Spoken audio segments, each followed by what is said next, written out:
సుదీర్ఘకాలం నాటి టీఆర్ఎస్ నేటి బీఆర్ఎస్ పార్టీలో ప్రయాణం చేసినటువంటి రాజు యాదవ్ నేడైతే కాంగ్రెస్లో ఉన్నాడు. కవిత గారికి అత్యంత సన్నిహితంగా బీఆర్ఎస్ పార్టీలో ఉన్నాడు. అదే నాటి టీఆర్ఎస్ పార్టీలో ఉన్నప్పుడు ముందుకు సాగినటువంటి రాజు యాదవ్ ఈరోజు మనతో పాటు ఉన్నారు. కవిత గారు నిన్న తిహార్ జైలుకి వెళ్తా నేను లొంగిపోను, అప్రూవర్గా మారను, విజయం మందే అని చెప్పేసి వారు మాట్లాడుకుంటూ వెళ్ళడం జరిగింది. వారిని తిహార్ జైలుకి రిమైండ్ చేయడాన్ని వారు ఎలా చూస్తారు? వారితో సుదీర్ఘకాలం నడిచారు.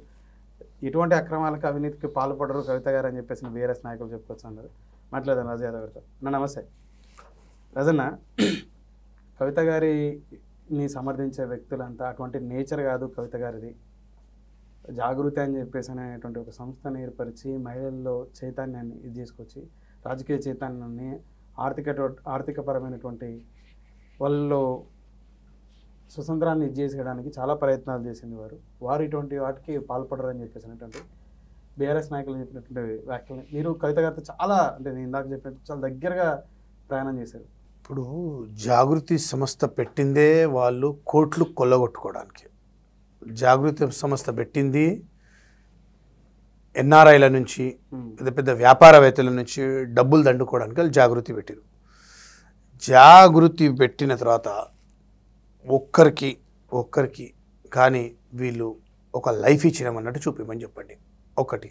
రెండోది వచ్చేసేసి జాగృతిలో ఉన్నప్పుడు ఏ విధంగా అయితే కవితక్క ఉండేనో ఆమెకి ఎంపీ టికెట్ రాగానే గెలిచినాక టోటల్గా మారిపోయారు. ఆమె కానీ ఆమె వెంబడి ఉండే వాళ్ళ పిఎల్ కానీ వాళ్ళు ఎవ్రీబడి చేంజ్ అయిపోయారు. అంటే ఎట్లా అయిపోయిందంటే అప్పటికే రాష్ట్రంలో టీఆర్ఎస్ ప్రభుత్వం రావడం, ఆమె ఎంపీకి గెలవడం, సీఎం గారు కూతురు కావడం, ఇవన్నీ ఎట్లా అంటే అంతకుముందు 3-4 సంవత్సరాలు ఎవరెవరైతే ఎంత కార్యకర్తలు కరుడు కట్టిన వాళ్ళు ఉద్యమం చేసి ఆమె వెంబడి ఎంత తిరిగి చేసి పనిచేసారు అందరినీ దూరం పెట్టేశారు. కొన్ని పట్టించుకోకుండా ఎవరిని దగ్గర రానియకుండా దూరం పెట్టారు. మళ్ళీ ఎప్పుడైతే ఓడిపోయిందో ఆమె ఓడిపోయినాక మళ్ళీ అందరినీ దగ్గర పిలుచుకోవడం చేయడం అలాంటివి జరిగినాయి. గెలిచినా కూడా 5 సంవత్సరాలు ఆమె ఎంపీ 5 సార్లు కూడా మమ్మల్ని పిలవలే. మేము పోదాం అనుకున్నా కానీ మమ్మల్ని రానియలేదు. మొదటగా మీరు ఎప్పుడు కలిశారు? 2010. ఏ సందర్భంలో? ఈ సందర్భంలో అంటే మా జూబ్లీస్ కాన్స్టిట్యున్సీ సతీష్ రెడ్డి గారు తీసుకెళ్ళి కల్పించిండు నాకు. అప్పుడు నేను 2010లో నేను యుఎస్బై వరల్డ్ ఛాంపియన్ కొట్టేసి వచ్చిన, మెడల్ తీసుకొచ్చిన. తర్వాత మెడల్ వచ్చినాక తీసుకెళ్ళి కల్పించిండు. కల్పించిన తర్వాత అక్క పద్ధతి మంచిగా మాట్లాడిచ్చేసేది. ఒక మనకు ఆడపడిచిలాగా అండదండగా ఉంటుందని చెప్పి మనం ఆమె వెంబడి పనిచేయడం జరిగింది. ఇంకా అట్లా రెగ్యులర్గా పోవడం రావడం అన్నీ జరిగినాయి. బాగానే ఉంది. నేను 2011లో నేను యూఎస్కి వెళ్తున్నా, మిస్టర్ యూనివర్స్ ఛాంపియన్షిప్కి వెళ్తున్నా. అంటే నాకు తను కొంచెం స్పాన్సర్ కూడా చేసిరు అక్కడ, కవిత గారు చేసిండే. అక్కడ బాగానే ఉంది. దాని తర్వాత ఇక చలో మనకు స్పాన్సర్ చేసి మనం కూడా బాడీ బిల్డింగ్ యూఎస్ పోయొచ్చు, మళ్ళీ world champion mister US medal తెచ్చినాం. మనం కష్టపడుతూనే ఉన్నాం. ఇంకా ఆ మెంబడి ఇక పొద్దున రాత్రి 3-4 సంవత్సరాలు ఆ మెంబడి ఫుల్ కష్టపడ్డాం. తర్వాత ఎలక్షన్ల తర్వాత నన్ను పట్టించుకోలేదు. ఫుల్ కష్టపడినా ఏం చేశారు మీరు? ఆమెకు జాగృతి ఎక్కడ మీటింగ్లు ఉన్నా మేమే దండ ఎక్కడ పోవాలన్నా ఆ మెంబడి 10 మంది మేమే ఉంటుంటివి. నాతో పాటు నాకు సంబంధించిన బాడీ బిల్డింగ్. ఇక ఆ మెంబడి పర్సనల్గా ఉండి అన్ని అక్కకు ఇట్లా ఈగ వాళ్ళకుండా ఎక్కడ పోయిన ధర్నాలు కానీ మా మిలినియం మార్చడం కానీ అంతా మేమే దగ్గర ఉన్నాం. ఆమెకు మొత్తం మాతో పాటు యూనివర్సిటీ వాళ్ళు కూడా ఉన్నారు. ఇక అట్లా చాలా మెంబడి మేము పని చేస్తుంటే రోజు అలా చేయాలా ఏది ఉన్న పనులు మేము ఆమెకి వెంబడే ఉండి. మీతో పాటు ఎవరెవరు యూనివర్సిటీ నుంచి? యూనివర్సిటీ నుండి చాలా మంది ఉన్నారు. శేఖర్ అని, శ్రీకాంత్ అన్న అని ఇట్లా చాలా మంది ఉండే. ప్రధానంగా ఎవరు ఉండేవాళ్ళు? మీరు శ్రీకాంత్ అని ఉండేది. శ్రీకాంత్ అని యూనివర్సిటీ నుంచి మంచి క్యాండిడేట్. ఆయన పాపం ఆయన దానం నాగేందర్ ఇల్లు ముట్టడి చేస్తే ఆయన చచ్చిపోయారని కొట్టి వదిలేసి దానం నాగేందర్ వాళ్ళ టీం. అప్పుడు మంత్రి గారు ఉండే దానం నాగేందర్ గారు.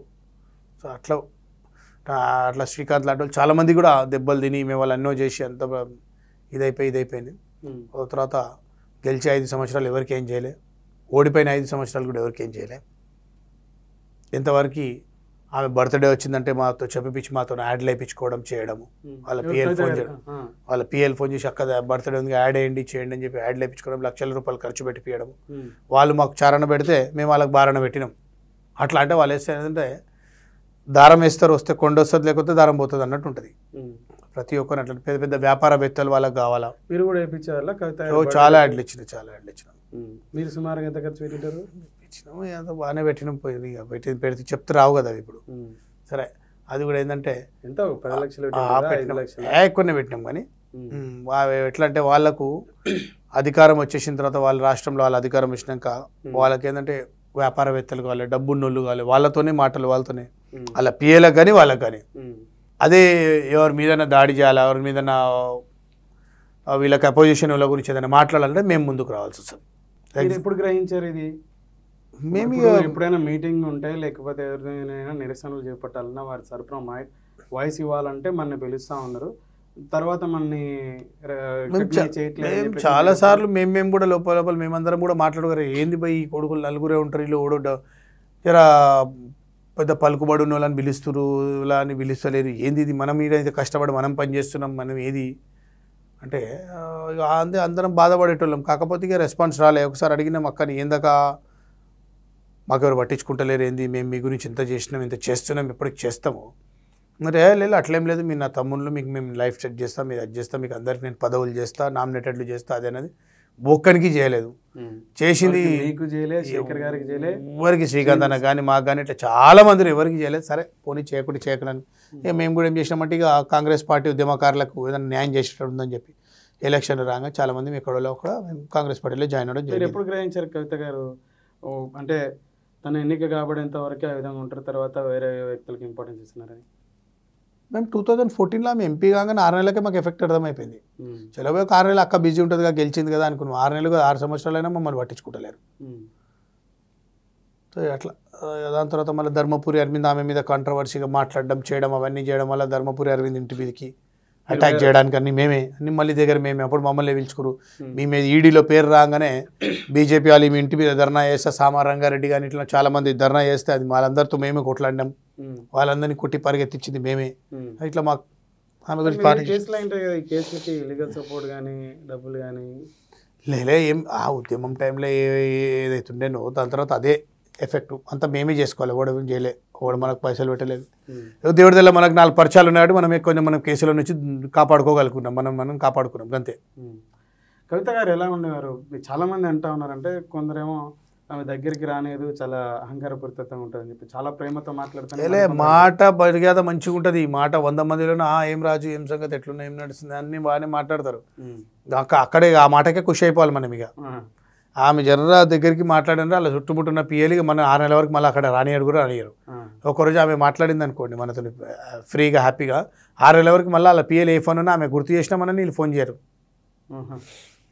అట్లా ఆ పిఎల్ కూడా చాలా డేంజర్. ఆమె దగ్గర ఉన్న 4 పిఎల్ కూడా. 4 అంతేనా?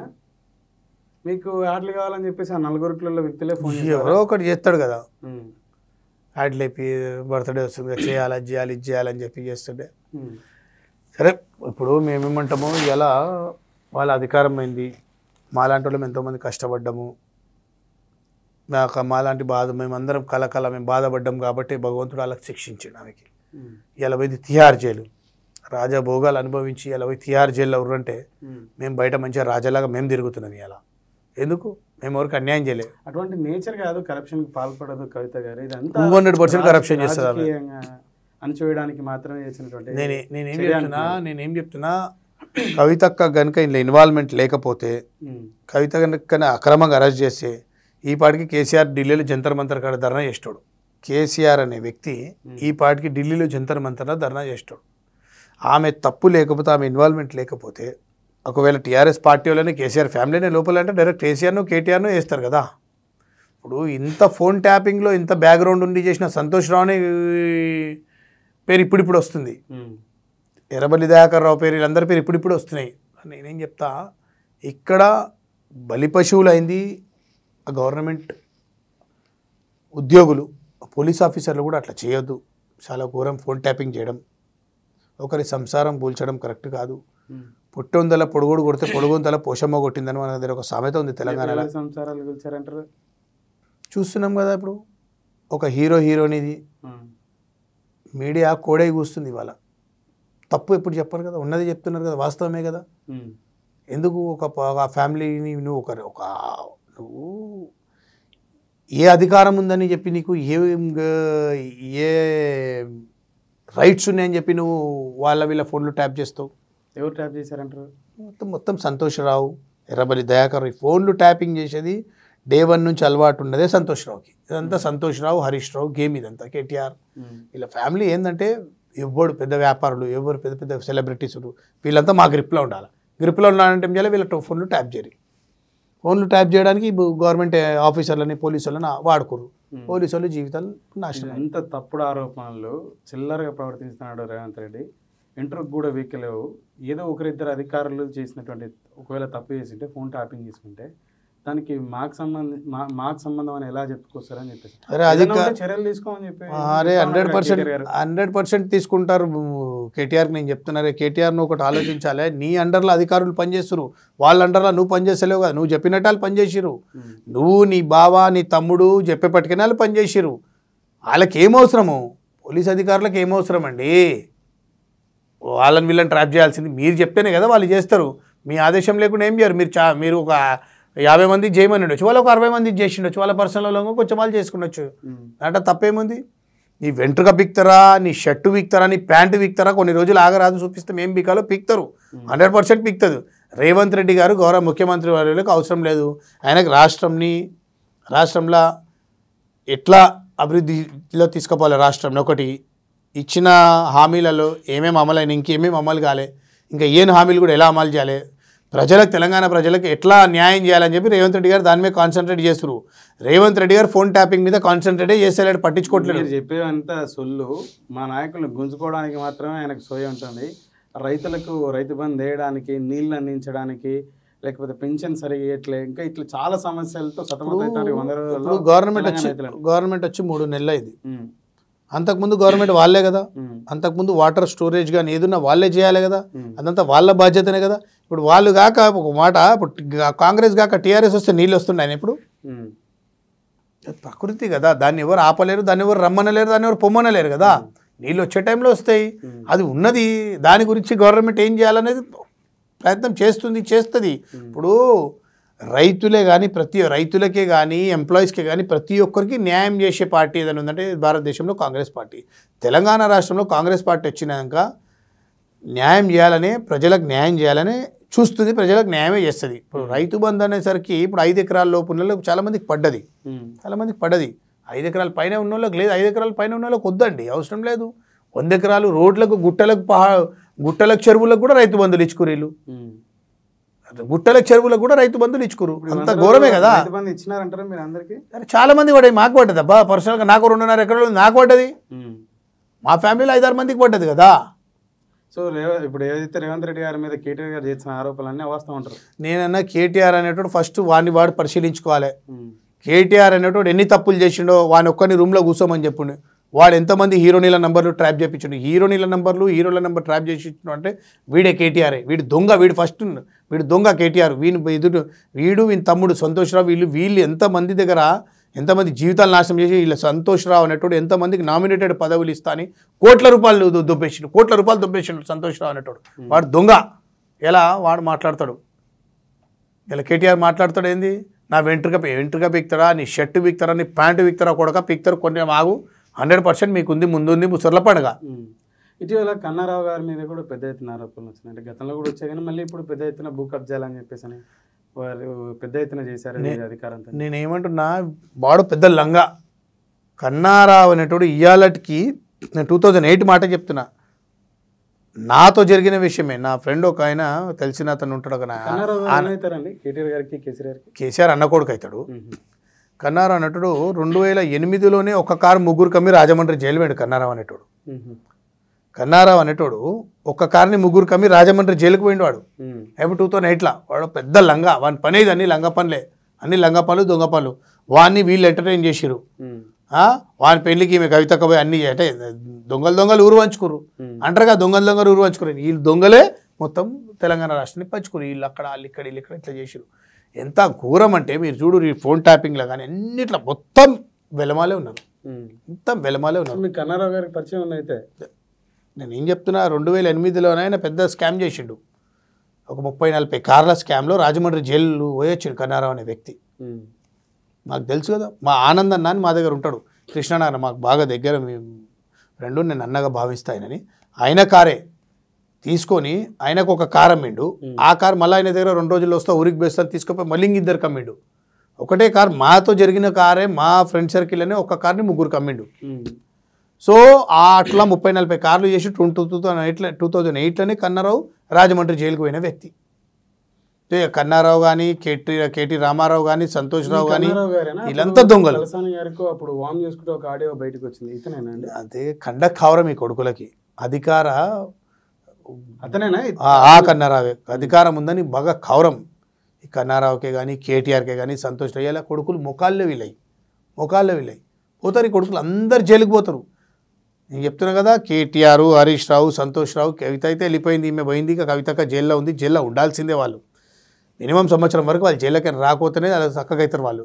ఇంకా వీళ్ళు ఈమె జైలుకి పోయింది కాక ఇంకేమెకు బెడ్ కావాలంట, బాడీ మీద నగలు కావాలంట. ఇంకా ఆడవైనా నగల షోకు వదులుతలేదు ఆమెకి.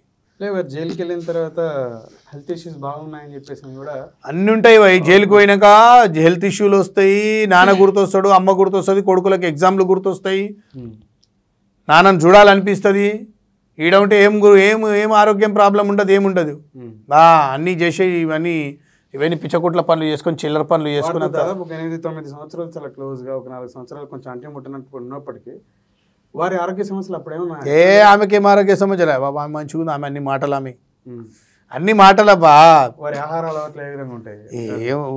ఉంటే మంచిగానే ఉంటాయి. ఏముంటుంది, జర హైఫై అలవాట్లు ఉన్నాయి కదా, జర దుబాయ్లో ఇల్లు ఉన్నది, సింగపూర్లో అటు ఇటు తిరుగుతుంటారు కదా, అన్ని అలవాట్లు ఉంటాయి. ఏముండవు అని చెప్పి వీళ్ళకు అలవాట్లు లేనివి ఏముండే, అన్ని అలవాట్లు ఉంటాయి వీళ్ళకి, అంతే. సరే, ఇదంతా కూడా అంటే ఇప్పుడు బెయిల్ కోసం అని చెప్పేసి అని ఆరోగ్య సమస్యలు అని చెప్పేసి అన్ని నాటకాలు, జైలు నుంచి బయటికి రావాలని. ఆమె జడ్జి ముంగల తల కిందికి కాలు మీదికి చేసి ఇలవడ్డాగానే ఆమెకు బెయిల్ ఇయ్యరు. ఇట్లా మాట్లాడుతాను, బయటకు వచ్చి ఇట్లా విజయం సింబల్ చూపించి అదే ఏదో కడిగిన ముత్యం లెక్క బయటకు వస్తా అప్రూవర్ గా మారని చెప్పేసి అంత ధీమాతో వారు మాట్లాడితే, కడిగిన ముత్యం దేంట్లో కడుగుతారంట? లిక్కర్లా కడుగుతారా, పాలలా కడుగుతారా, నీళ్ళలా కడుగుతారా? చెప్పనీకి కొంచెమన్నా కొంచెం మనకన్నా బుద్ధి ఉండాలా. ఎట్లా కడిగిన ముత్యంలాగా బయటకు వస్తారు? రమ్మని చెప్పు. సరే చూస్తాం కదా, రమ్మని రాబో. మరి వచ్చేటప్పుడు మళ్ళీ లిక్కర్తో కడుక్కొని వస్తారా, మరి పాలతో కడుక్కొని వస్తారా, లేక నీళ్ళతో కడుక్కొని వస్తారా? ముత్యం ఎప్పుడు ముత్యము మన జైల్లోకి పోయింది కదా ముత్యం, మరి మన ముత్యం ఎప్పుడు వెళ్తుందో చూద్దాం. ఇవన్నీ వాళ్ళు మాట్లాడుతూనే ఉంటారు, ఏదో సాధించినట్టు. ఇట్లా ఆడోళ్ళకి మచ్చ. ఇప్పుడు ఈమె ఆడవాళ్ళు ఒక్కొక్కరు తూతూ అంటారు. ఆడోళ్ళు ఇంత ఆడోళ్ళు వేరేళ్ళు కూడా పార్టీలలో మంత్రులు రాదన్నా. మీరంతా ఇప్పుడు వారిని విభేదించి ఇంకో పార్టీలోకి పోయినారు కాబట్టి ఇలా మాట్లాడతారా. కానీ గతంలో ఇదే తెలంగాణ గడ్డ మీద ఎంతోమంది మహిళలు సాయుధ పోరాటాలు చేసి రజాకారులని కానీ బ్రిటిషులని కానీ చేశారు, స్వతంత్రం కోసం కానీ, తర్వాత ఈ నిజాం సర్కార్ మీద కానీ పోరాటం చేశారు. ఈరోజు బీజేపీ అనేటువంటి ఒక నిరంకుశత్వమైనటువంటి పార్టీ మీద, ప్రభుత్వం మీద తను పోరాటానికి ఢిల్లీ వేదిక కూడా మహిళల హక్కుల కోసం పోరాటం చేయడం, అందుకని కక్షపూరితంగా అని చెప్పేసి అంటా ఉన్నారు. నేను ఏం చెప్తున్నా, ఎప్పుడైతే మీ ఈడీల పేరు వచ్చి లిక్కర్లకి పేరు వచ్చిందో దాని తర్వాత మహిళా రిజర్వేషన్ గుర్తొచ్చింది. సరే, మహిళా రిజర్వేషన్కి నువ్వు కొట్లాడినావు, ఓకే అమ్మా, మేము మెచ్చుకుంటాం. మొట్టమొదటి మహిళా తిహార్ జైలుకి వెళ్ళినటువంటి అని చెప్పేసి తెలంగాణ రాష్ట్రం. నేను ఏం చెప్తున్నా, సప్పట్లు కొడితేనే సౌండ్ వస్తుంది, లేకపోతే రాదు. గుర్తుంచుకో, ఆమె తప్పు చేసింది కాబట్టి జైలుకు పోయింది. సో మహిళా రిజర్వేషన్ బిల్లులు ఇవన్నీ ఎప్పుడు వచ్చినాయి? ఆమె ఈడీలో పేరు వచ్చినాకనే నేను జైలుకు పోతా. నేనేం చెప్తున్నా, ఇప్పుడు టాపిక్ ఇక్కడ కవిత వేయడంది నడుస్తుంది, లిక్కర్ స్కామ్ది నడుస్తుంది. ఇక్కడ నువ్వు రేవంత్ అన్నది చెప్పకు. రేవంత్ అన్నది కూడా ఓటుకు కూడా ట్యాపే. నేనేం చెప్తున్నా, రేవంత్ అన్న చేసిండు 100%. అప్పటి నుంచే స్టార్ట్ అయింది ఇదంతా. ఫోన్ ట్యాపింగ్ అనేది అప్పటి నుంచే స్టార్ట్ చేసిండు. ఇదంతా సంతోష్ రావు దొంగ, ఆ టీ న్యూస్ ఎండి దొంగ, వాడు చేసిన కథలు ఏవని. నేనేమంటున్నా, రేవంత్ అన్న చేసిండు, పట్టుడు పోయిండు, జైలుకు పోయిండు, ఏం చేస్తారో చేయమన్నాం, ఏం చేయలేకపోయారు. వీళ్ళ రాష్ట్రం వీళ్ళ ప్రభుత్వమే కదా, ఆయన తప్పు లేదు, అదంతా అర్థమైపోయింది వాళ్ళకి. వాళ్ళని సృష్టించిర్రు, అన్నీ వాళ్ళు చేసినాయే. ఏదో రేవంత్ అన్న ఉత్తగాడ కలవనికి పోయేసరికి ఈ కొడుకులు వాంటెడ్లీగా ఆయన నిరికిచ్చారు. సరే, గతం కహా దానికి పోనీ, దాన్ని వీళ్ళు ఏం చేయలేకపోయారు, అది ఏం కాలేదు, అది వదిలే. ఇప్పుడు ఉన్నదల్లా లిక్కర్ ప్రూవ్ అయింది, రేపు ఫోన్ ట్యాపింగ్ ప్రూవ్ అవుతుంది, రేపు కాళేశ్వరం ప్రూవ్ అవుతుంది. కేటీఆర్, కేసీఆర్, హరీష్ రావు ముగ్గురు జైలుకు పోయేటోళ్ళు, సంతోష్ రావు వీళ్ళు నలుగురు 100% జైలుకు పోయేటోళ్ళు. మీరు ఏం పీకలేరు అని వాళ్ళు చాలా ధీమాతో ఉన్నారు. సరే చూద్దాం. ఒక అంశం నుంచి మనం బయటకు వస్తే, మీరు ఇటీవల సికింద్రాబాద్ ఏదైతే మీ కాంగ్రెస్ పార్టీ అభ్యర్థి దానం నాగేంద్ర గారి గురించి మాట్లాడతా, దానం నాగేందర్ని ఎవరైనా డమ్మి అంటే చప్పుతో కొడతాను కూడా నా దగ్గర వ్యాఖ్యలు చేయడం జరిగింది. 100%. ఇదే రాజు యాదవ్ 2 రోజులకే దానం నాగేందర్ గోడ మీద పిల్లి అర్ధరాత్రికి పార్టీలు మారుతాడు, గతంలో కాంగ్రెస్ నుంచి బీఆర్ఎస్ పోయిండు, ఇప్పుడు మళ్ళీ కాంగ్రెస్కి వచ్చిండు అని చెప్పేసి మీరు మాట్లాడినట్టు కొన్ని సోషల్ మీడియా ద్వారా వెబ్ మీడియా ద్వారా చూస్తాను. నేనేం చెప్తున్నా చెప్పేసి ప్లేట్ ఫిరాయించారు. నేనేం చెప్తున్నా, అయ్యో ఇట్లా నువ్వు ఎట్లా అడిగినావు అట్లా నాకు 4-5 ఫోన్లు చేసిరు. వాడు టీ న్యూస్ వానికి సిగ్గుండాలి. వానికి టీ న్యూస్ వాడు ఒక మీడియా అంత పెద్ద సంస్థ నడిపిస్తుండు. గౌరవనీయులు దానం నాగేందర్ గారి మీద కోర్టులో కేసు వేసిన రాజు యాదవ్ పంజాగుట్ట ఎక్స్ కార్పొరేటర్. అదే వాడేం చేసిండు టీ న్యూస్ వాడు తిక్కలు నా కొడుకు తమ్నీళ్ళ నాగేందర్ గారి ఫోటో పెట్టి నా ఫోటో పెట్టి తమ్నీళ్ళ రాజు యాదవ్ దానం నాగేందర్ మీద హైకోర్టులో పిటిషన్ ఇచ్చింది అని చెప్పి మనకి నేను ఎందుకు అవుతాను అరే నేనేం చెప్తున్నా, వాడు ఫస్ట్ టీ న్యూస్ వానికి సిగ్గు శరం ఉంటే వాడు ఏదైనా వేసే ముందు ఒకసారి అంత ఫైనల్ అయినాక క్రాస్ చెక్ చేసుకోవాలి. వాడు ఆడమంత పెద్ద సంస్థ నడుపుతుండు అంటే టీ న్యూస్ ఎవడి ఇది సంతోష్ రావు ఎండి, టీ న్యూస్ ఎండి సంతోష్ రావు, ఈ కేటీఆర్ వీళ్ళది ఏంటంటే తెలుసా, ఇండ్లల్లో పంచాయతీ పెడతారు ఈ కొడుకులు, అన్నదమ్ముళ్ళకి పెళ్ళాం మొగనికి అక్క బావ పంచాయతీలు పెట్టేటోళ్ళు ఈ కొడుకులు కేటీఆర్. ఈ ట్విట్టర్ టిల్లు కేటీఆర్కి సంతోష్ రావుకి సిగ్గు శరం ఉండాలి. వాళ్ళదేగా ఛానల్. ఇప్పుడు ఎవరు ఫోటో వేసిరు ఎవరు మాట్లాడారు లాస్ట్లో, ఇప్పుడు దానం నాగేందర్ గారి ఫోటో నా ఫోటో వేసి ఇట్లా రాజు యాదవ్ దానం నాగేందర్ గారి మీద ఇట్లా అనర్హుడిగా ప్రకటించాలని హైకోర్టులో పిటిషన్ వేసిరని థంబ్నెయిల్లో ఫోటో పెట్టిరు. తర్వాత చూసి 2 నిమిషాలు మ్యాటర్ వచ్చిన తర్వాత మాట్లాడింది పంజాగుట్ట రాజు యాదవ్. అది చూసి కూడా నా కొడుకులు ఫోటో మార్చలేదు. సిగ్గుండాల టీ న్యూస్ వాళ్ళకి. ఒకటి. రెండోది వచ్చేసేసి ఇప్పుడు ఎవరైతే తప్పేదం జరిగింది అనుకుంటున్నారా ఉద్దేశపూర్వకంగానే మీకు దానం గ్యాప్ తీసుకోవడం నేను చెప్తున్నా. ఈ కేటీఆర్ ఈ సంతోష్ రావు వీళ్ళు వాంటెడ్లీగా కావాలనే అక్కడ నా ఫోటో పెట్టిరు వీళ్ళు. ఎందుకు కేటీఆర్ సంతోష్ రావు కావాలని 100% అంటే వీళ్ళ ఎన్ని లూప్పోలు బయట మేము పెడుతున్నాం కదా నాయకుడు అయితే నేనేం చెప్తున్నా, అరే 100% సంతోష్ రావు ఫోకస్ చేసేంత పెద్ద నాయకుడు రాజు యాదవ్. మరి కాకపోతే ఇప్పుడు వాళ్ళ న్యూస్ మీ కళ్ళ మీద కనిపిస్తుంది. కార్పొరేటర్ కూడా కాదు. నేనేం చెప్తున్నా, అరే కార్పొరేటర్ కానీ కార్పొరేటర్ అయ్యి కూడా ఏం చేయరేమో కానీ కార్పొరేటర్ మేము కాకుండా మేము ఢిల్లీ లీడర్ అయినా గల్లీ లీడర్ అయినా వాళ్ళకు మేము పనిచేసిన వాళ్ళు లీడర్లు అయ్యి వాళ్ళు మంత్రులు అయ్యారు. అట్లా మేము కాంగ్రెస్ పార్టీలో కరుడు కట్టినాం. ఇలా కాంగ్రెస్ పార్టీలో మేము ఎంత పని చేస్తున్నామో మాకు తెలుసు. ఇలా వీళ్ళు వాంటెడ్లీగానే ఫోటో వేసిరు నా దాడ, నన్ను బ్లేమ్ చేయాలని వేసిర్రు. దానం నాగేందర్ గారి దగ్గర కాంగ్రెస్ పార్టీలో నన్ను బ్లేమ్ చేయాలని చెప్పి ఫోటో నాది పెట్టిరు. ఎందుకంటే ఈ మధ్యలో నేను గట్టిగా అరుచుకుంటున్నా కదా టీఆర్ఎస్ వాళ్ళని, కేటీఆర్ని సంతోషాన్ని వీళ్ళని గట్టిగా అరుచుకుంటున్నా కదా. సో ఇలా అరే ఈయన ఎట్లయినా బదలాం చేయాలని చెప్పి నేను ఏమంటున్నా, వీళ్ళు ఎన్ని జిమ్మికులు చేసినా ఏం చేసినా నన్ను ఏం చేయలేరు, అది వదిలేండి. రెండోది వచ్చేసరికి ఎవరైతే రాజు యాదవ్ అనే వ్యక్తి దానం నాగేందర్ గారి మీద ఏదైతే హైకోర్టులో పిటిషన్ కొట్టి ప్లగార్డులు పట్టుకుని ఏదైతే ధర్నాలు చేస్తున్నది ఇది చాలా తప్పు. ఇవాళ అదే రాజు యాదవ్కి లైఫ్ ఇచ్చిన వ్యక్తి ఆయన తాతానగర్ రాజు అంటారు. అదే రాజు యాదవ్కి లైఫ్ ఇచ్చిన వ్యక్తి దానం నాగేందర్ కాంగ్రెస్ పార్టీ. ఒకసారి కాంగ్రెస్ పార్టీ హైకమాండ్ డిసైడ్ చేసినాక క్యాండిడేట్ని మీరు ఎవరండి వ్యతిరేకించడానికి, మీరెవరు వ్యతిరేకించడానికి? ఆల్రెడీ నిన్నగాక మొన్న మహేష్ కుమార్ గారు గౌరవనీయులు Congress party Telangana state working president TPCC working president MLC గారు మహేష్ కుమార్ గౌడ్ గారు ప్రెస్ మీట్ పెట్టి చెప్పిర్రు, పార్టీకి వ్యతిరేకంగా ఎవరైనా మాట్లాడితే వాళ్ళ మీద చర్యలు తీసుకుంటాము అని చెప్పి. అలా మాట్లాడకూడదు కదా. హైకమాండ్ ఢిల్లీ కానీ గల్లీ కానీ రాష్ట్రంలో దేశంలో తెలంగాణ రాష్ట్రంలో కానీ ఢిల్లీలో కానీ కాంగ్రెస్ పార్టీ డిసైడ్ చేసి ఒక ఎంపీని అనౌన్స్ చేసినాక క్యాండిడేట్ని ఇచ్చినాక టికెట్ కన్ఫర్మ్ అయినాక మీరు గతంలో నాగేందర్ గారి దగ్గర లబ్ధి పొంది కార్పొరేటర్ అయ్యి మీరు ఇవాళ మరి నాగేందర్ గారి గురించి మీరు ఇట్లా కోట్లేయడం తప్పు. నాగేందర్ గారు బీఆర్ఎస్ నుంచి లబ్ధి పొంది కాంగ్రెస్ కోవడం కూడా అప్పుడు తప్పే అంటారు వాళ్ళు. అరే నేనేమంటున్నా అబ్బా అది తప్పు. అరే నువ్వు ఆయన చేతి కింద నువ్వు కార్పొరేటర్ అయ్యి ఆయన నీకు లైఫ్ ఇస్తే మళ్ళీ ఆయన మీదనే నువ్వు కేసు చేయడం ఏంది? సరే ఇప్పుడు ఆయనకు టికెట్ ఇవ్వకముందు నువ్వు అబ్జెక్షన్ చేసినప్పుడు హైకమాండ్ ఆయనకు పిలిచి టికెట్ ఇచ్చేసింది కదా. టికెట్ అనౌన్స్ అయిపోయినాక పేరు వచ్చేసినాక నువ్వు చెప్పడం తప్పు కదా. ఈ రాజు యాదవ్ ఎవరైతే తాతానగర్ రాజు యాదవ్ ఆయన ఆత్మపరిశీలన చేసుకోవాలా. ఆయన కార్పొరేటర్ అయినంటే ఎవరి వల్ల అయిండు? దానం నాగేందర్ వల్ల అయిండు. అలాంటి వ్యక్తినే నువ్వు ఇలా నా హైకోర్టులో నువ్వు ఆయన మీద పిటిషన్ వేయడం అంటే ఎంత తప్పు. నేను ఒకటే చెప్తా, తాతానగర్ రాజు యాదవ్కి నీకు దమ్ము ధైర్యం ఉంటే నెక్స్ట్ ఎలక్షన్లలో నువ్వు టికెట్ తెచ్చుకో. అది నీతో కాదు, అది నీకు ఇయ్యరు నీ బ్యాక్గ్రౌండ్కి. నువ్వు కార్పొరేటర్ కాకముందు తాతానగర్ రాజు నేను అడుగుతున్నా, నువ్వు కార్పొరేటర్ కాకముందు దానం నాగేందర్ అన్న చెయ్యి నీ మీద లేనప్పుడు, దానం నాగేందర్ అన్న ఆశీర్వాదం నీ మీద లేనప్పుడు నువ్వేం చేస్తున్నావు ఒకసారి నువ్వు చూసుకో. సరే రాజా, ఇలా దానం నాగేందర్ అన్న వల్ల తాతానగర్ రాజు కార్పొరేటర్ అయ్యి డబ్బులు సంపాదించుకొని నువ్వు చేసే తప్పు పనులు ఆయనకు నచ్చక ఆయన నిన్ను దూరం పెట్టడం జరిగింది. మళ్ళీ అదే ఖైరతాబాద్ ప్రజలు దానం నాగేందర్ని ఒకసారి గెలిపించి ఒకసారి ఓడగొట్టి మళ్ళీ కంటిన్యూగా 2 సార్లు గెలిపించారు. అంటే ఆయన ప్రజలకు మంచి చేస్తుండేనే కదా నేను గెలిపిస్తారు. అది ఆలోచించుకోవాలి మీరు. ఎప్పుడైనా ఆయన 6 సార్లు ఎమ్మెల్యే, ఒకసారి మంత్రి, ఒకసారి గ్రేటర్ హైదరాబాద్ ప్రెసిడెంట్గా చేసింది గౌరవనీయులు దానం నాగేందర్ గారు.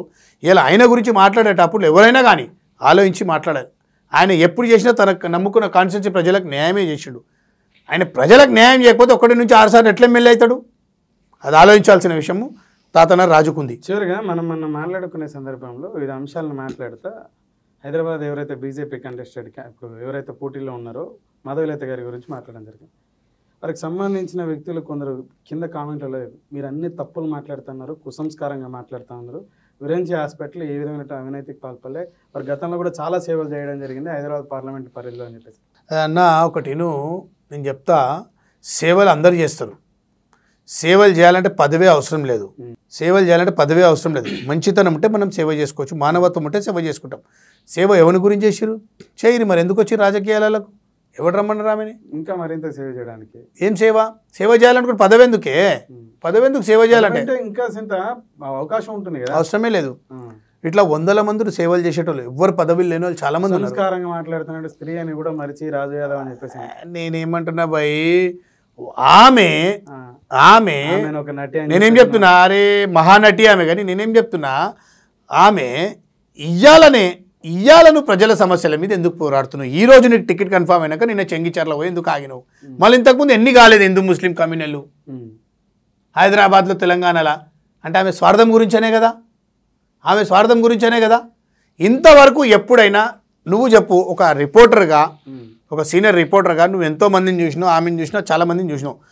ఒక సీనియర్ రిపోర్టర్గా నువ్వు ఇదే మాధవీలతని ఇంతకుముందు ఏడనన్నా హిందూ ముస్లిం కమ్యూనల్ అయితే ఏడనన్నా ఆమె మాట్లాడింది. నేనే కాదు, ఈ తెలంగాణ సమాజం ఎవరు కూడా గత 5 నెలల కిందట చూడలే, తెలియదు. ఓడు గుర్తుపట్టరా? ఒక ప్రముఖ ఛానల్ నుంచి పెద్ద ఎత్తున ఒక 4 సార్లు ఇంటర్వ్యూలు ఇవ్వడం జరిగింది.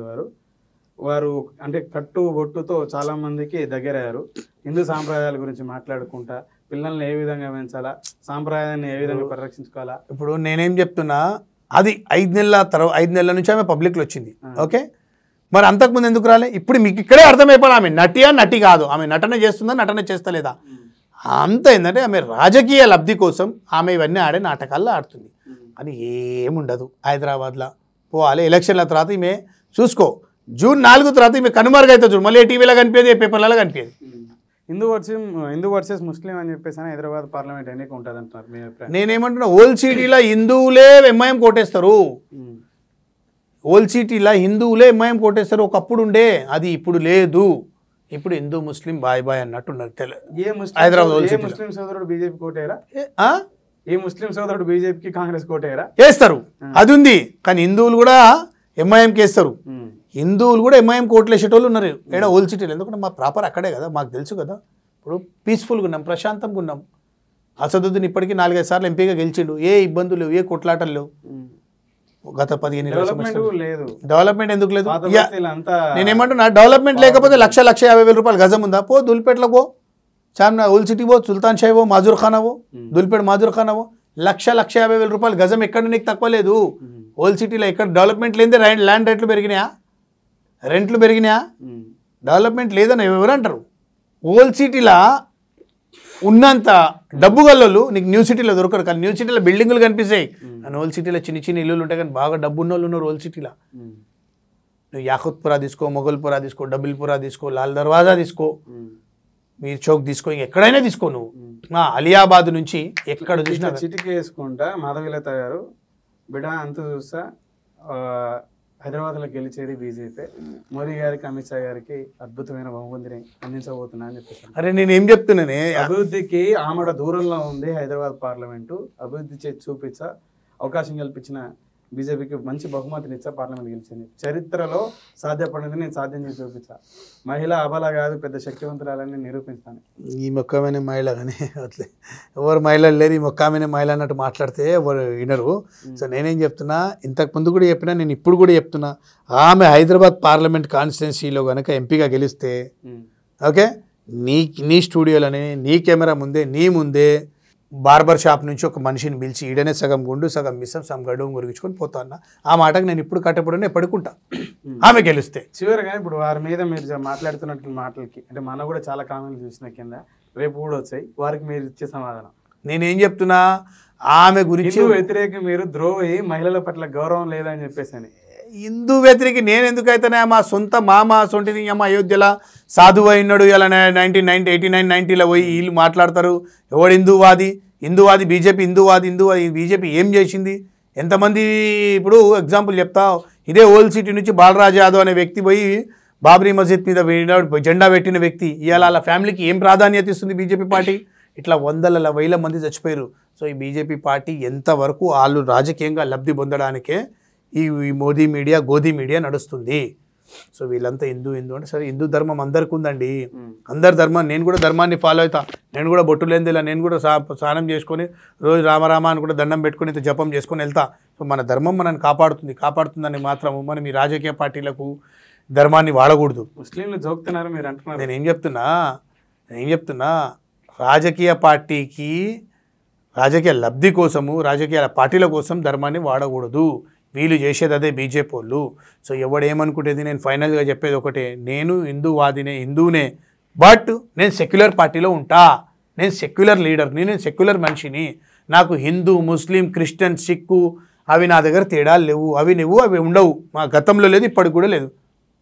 అదే భారతదేశం యొక్క బ్యూటీ కూడా లౌకిక ప్రజాస్వామ్య గణతంత్ర రాజ్యాంగం అనేది, దానికి లోబడే మనం బేసిక్గా మన మనగడ అనేది సాధించాలి. చూద్దాం ఏ విధంగా ఉంటుందని చెప్పేసి. రైట్. రైట్ అన్న.